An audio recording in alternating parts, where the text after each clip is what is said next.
It was a hectic day for Joanne Windsor and her fellow nurses. Their unit, the most intensive at Creedmoor Psychiatric, had received 3 new admits, including one who became extremely agitated.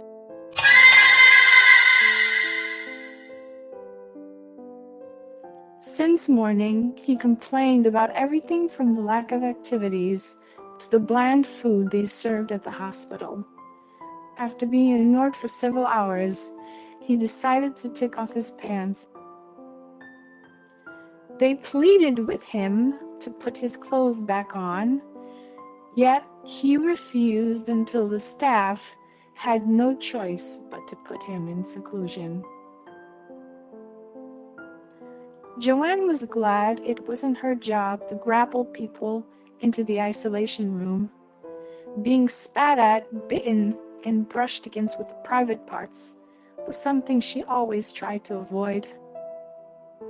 That was the job of the attendants, which included an astonishingly brawny man whom Joanne noticed donned a smile and rubbed the palms of his thick, strong hands together in eager anticipation whenever this type of situation arose.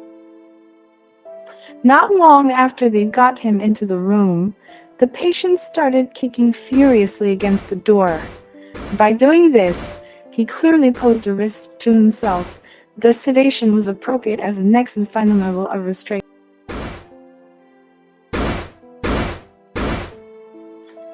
To prevent it from getting to that point, Joanne spoke with him through the observation port in a firm but kind tone, hoping to get through to him.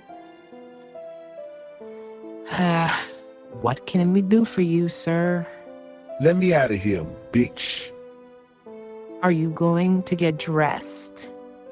Go to fucking hell. You don't give a shit about me. It doesn't matter if I do or don't. What does matter is if you stop banging on the door and agree to get dressed. Then we can let you out.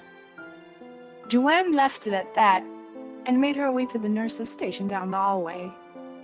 Once she got there, her longtime co-worker and comrade Jackie was already drawing liquid from the vial into the syringe. Her co-worker soon left the nurse's station to join the group that had surrounded the seclusion room door, while someone announced over the PA system, "All patients, please leave the main hallway. Either stay in your room or in the dining area." just as one of the attendants opened the door and the patient came running out. Joanne felt her flip phone vibrate in her pocket. In any other circumstance, she would have let it ring and returned the call after work, as one of the consequences included being written up by her superiors. However, she recognized the number was from the administration office of her children's high school. She had received so many calls about her daughter's shenanigans that she could discern the voice of each principal.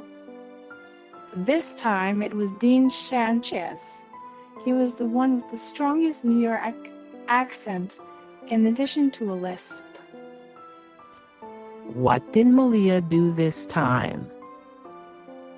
Well, actually, it's your son, Michael. Michael?